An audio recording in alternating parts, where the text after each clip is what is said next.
ماہ سیام کی بھوک اور پیاس کے برداشت کرنے والوں کے لیے یہ پہلا زینہ ہے، یہ پہلا سٹیپ ہے، یہ پہلا مرحلہ ہے کہ یہیں سے آگے استقامت کا دروازہ کھلنے والا ہے۔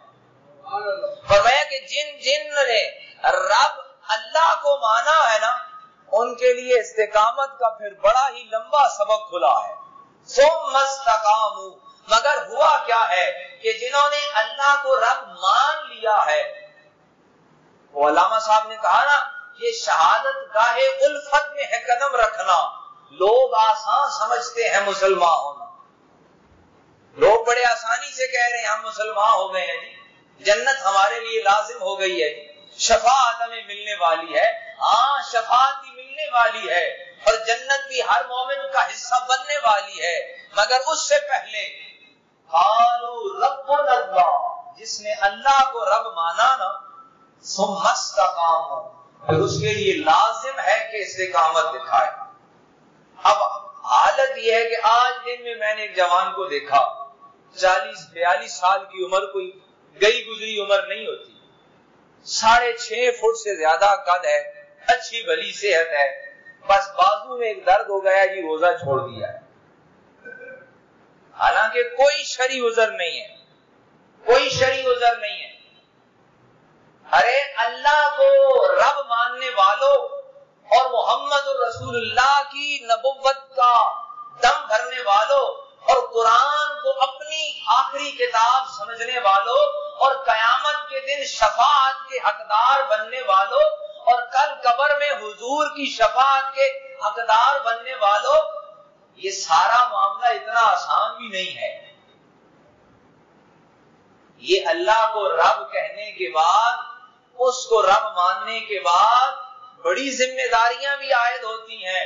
یہ لا الہ الا اللہ محمد رسول اللہ پڑھنے کے بعد پھر معاملہ آسان نہیں ہے، یہاں تو پھر سر دینا پڑتا ہے، جان ہتھیلی پہ رکھنا پڑتی ہے، اور حالت یہ ہے کہ سر میں درد ہوا ہے جی، بازو میں درد ہوا ہے، روزہ چھوڑ دیا ہے، دل پہ گھبراہٹ ہوتی ہے جی، روزہ چھوڑ دیا ہے۔ یہ کوئی شرعی عذر نہیں۔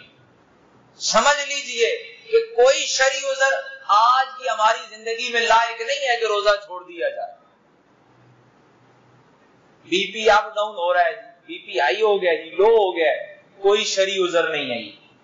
یہ روزہ چھوڑنے کے لیے کوئی شرعی عذر نہیں ہے۔ اور بڑے آسانی سے کہہ دیتے ہیں جی ہم تو مزدور ہیں جی، روزہ کیسے رکھ سکتے ہیں؟ ارے بھائی مزدوروں کا ہی تو روزہ وہاں قبول ہونے والا ہے۔ ہاں طریقہ کار یہ ہے کہ تم اپنے اوقات کو بدل دو، مگر فرائض کو بدلنے کی تمہیں اجازت نہیں ہے۔ اگر تمہیں شفاعت کا بڑا یقین ہے نا کہ کل قیامت کو شفاعت ہونے والی ہے، کل قبر میں حضور کا سامنا ہونے والا ہے، تو پھر یہ بھی یقین کر لو کہ یہ سارے فرائض بھی تمہارے لیے ہیں۔ یہ ذرا سی پیاس، یہ چند گھنٹوں کی بھوک، یہ ہمیں قالوا ربنا اللہ کہنے سے ہمیں پیچھے نہیں ہٹا سکتی۔ ارے یہی تو مسلمانی کا معیار ہے۔ مولائے کائنات مولا علی فرماتے ہیں میں یہ چاہتا ہوں کہ سخت گرمی کے روزے ہوں اور میدان جنگ سجا ہو، جہاد بھی ہونا چاہیے اور روزہ بھی ہونا چاہیے۔ اور یہاں تو حالت یہ ہے کہ گھر میں بیٹھے ہوئے روزہ بڑی آسانی سے چھوڑا جا رہا ہے، اور جی پہلے روزے والے دن پیٹ میں درد ہو گیا ہے، اب باقی 29 دن رکھنا ہی نہیں ہے۔ کوئی شرعی عذر نہیں، بالکل کوئی شرعی عذر نہیں۔ یہ بات بہت توجہ سے سمجھ لیجیے۔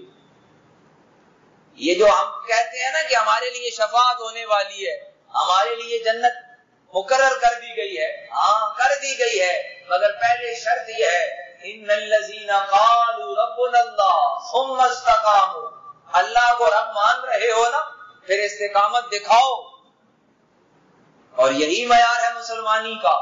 ثم استقاموا، ہاں جب استقامت دکھاؤ گے تتنزل علیہم الملائکہ، پھر دیکھنا کہ کیسے فرشتے اترتے ہیں، پھر فرشتے اترتے ہیں، اللہ تخافوا ولا تحزنوا، پھر یہ تمہیں بھوک اور پیاس کا ڈر، یہ دن کے بڑے اور چھوٹے ہونے کا احساس یہ گزر جائے گا۔ وہ میرے حضور سیدی فرمایا کرتے تھے کہ میں نے دیکھا ہے کہ بہت بڑے جسموں میں بہت چھوٹے انسان ہوتے ہیں.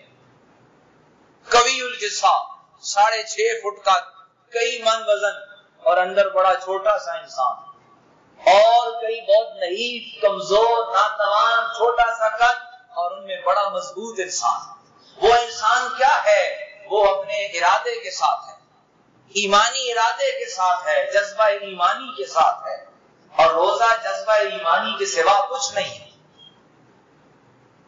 یہ کسی سمجھ لیجئے یہ بات کہ روزے سے کوئی بیماری لاحق نہیں ہونے والی, اتھینٹک بات ہے, بلکہ روزہ تو 1000 بیماریوں کا شفا ہے, 1000 بیماریوں کا شفا ہے روزہ, اور نہ کسی کی روزے سے موت واقع ہونے والی ہے. ہاں اگر آپ کو استقامت میسر نہیں تو پھر اپنے ایمان کا محاسبہ کیجیے, اپنے ایمان کا محاسبہ کیجیے کہ کہاں ہمارا ایمان کمزور ہے. اور جانتے ہیں کہ ایمان کہاں کمزور ہوتا ہے؟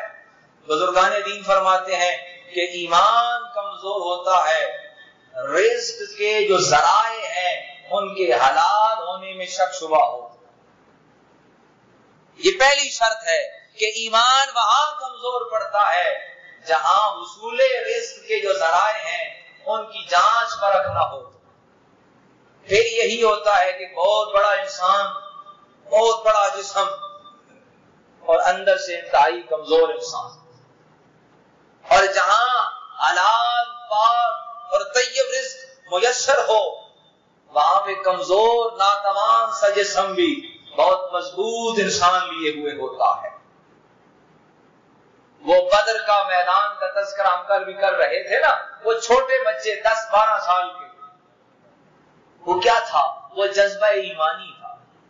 تو عزیز محترم, یہ جو رمضان کی تربیت ہے یہ ہمارے لیے جذبہ ایمانی کی تجدید کا نام بھی ہے, کہ جذبہ ایمانی کو پرکھو کہ ہمارے اندر جو جذبہ ایمان ہے وہ کتنے لیول کا موجود ہے, اب ایمان کی کتنی رمق ہمارے اندر موجود ہے. اور اگر روزہ ہمارے ایمان کی استقامت کو ڈگمگا رہا ہے, کمزور کر رہا ہے, تو پھر دوسری طرف نظر کیجئے کہ ہمارے جو رزق کے ذرائع ہیں ان میں کہیں کوئی خرابی تو نہیں ہے, ان میں کہیں کمی تو نہیں ہے. اور یہ پکی بات ہے, بزرگان دین فرماتے ہیں کہ جہاں رزق کے ذرائع میں کوئی کمی بیشی آتی ہے وہاں ایمان کمزور پڑ جاتا ہے, اور جب ایمان کمزور پڑتا ہے تو انسان خود بخود نیکی سے دور ہوتا چلا جاتا ہے. اور جب ایمان مضبوط ہوتا ہے تو کمزور ناتوان امیر و غریب کوئی فرق نہیں رہتا, اور انسان خود بخود نیکی کے قریب ہوتا چلا جاتا ہے. فرمایا کہ ان الذین قالوا ربنا اللہ ثم استقاموا, اللہ کو رب ماننے والوں اور اسی پر اپنا کامل ایمان لانے والوں, یہ زبانوں سے پکا قول اور قرار کرنے والوں. اب مرحلہ کیا ہے کہ جب تم نے قول کر لیا ہے, قرار کر لیا ہے زبان سے, اب مرحلہ یہ ہے کہ تمہارے ایمان کی آزمائش کی جائے, اس کی پرکھ کی جائے. ثم استقاموا تتنزل علیہم الملائکہ, اب جب تمہارے ایمان کی پرکھ ہو جائے گی پھر وہ مرحلہ آئے گا کہ جب تم دیکھتے ہو کہ بزرگان دین سینکڑوں میل دور کی باتیں بتاتے ہیں. یہ کیا ہوتا ہے؟ یہ ایمان کی استقامت ہوتی ہے, یہ ایمان کی استقامت ہوتی ہے. تتنزل علیہم الملائکۃ الا تخافوا ولا تحزنوا, اور پھر بندہ مومن کا وہ مرحلہ آتا ہے کہ جہاں وہ دنیا معافیہ کا ہر قسم کا ڈر اور غم اس سے دور ہو جاتا ہے. اور فرمایا وَأَبْشِرُوا بِالْجَنَّةِ, پھر انہی خاص لوگوں کے لیے جنت کی بشارت ہوتی ہے. تو عزیز محترم, رمضان ہمارے جذبہ ایمانی کے اسی آزمائش کا, اسی ٹیسٹ کا, اسی پرکھ کا نام ہے کہ ہمارے ایمان کو پرکھا جائے. کہیں ایسا تو نہیں ہے کہ ہمارے حصول رزق کے جو ذرائع ہیں ان کو ہم نے بے لگام کر دیا ہے, ان کو اتنا ہم نے یعنی کہ بغیر کسی حساب و کتاب کے کر دیا ہے کہ ان پہ کوئی فرق نہیں رہی. اور یہی رمضان ہمیں یہ بتانے آتا ہے کہ اپنے ایمان کی پرکھ کرو، اپنے ایمان کی جانچ کرو، اور اگر کوئی کمی بیشی آتی ہے تو پھر کیا کرو؟ اپنے حصول رزق کے جو ذرائع ہیں ان کی طرف توجہ دو، ان کی درستگی کا، ان کی اصلاح کا اہتمام کرو. اللہ رب العزت ہم سب کو حلال رزق کے ساتھ مضبوط ایمان کی توفیق عطا فرمائے. وما علینا الا البلاغ.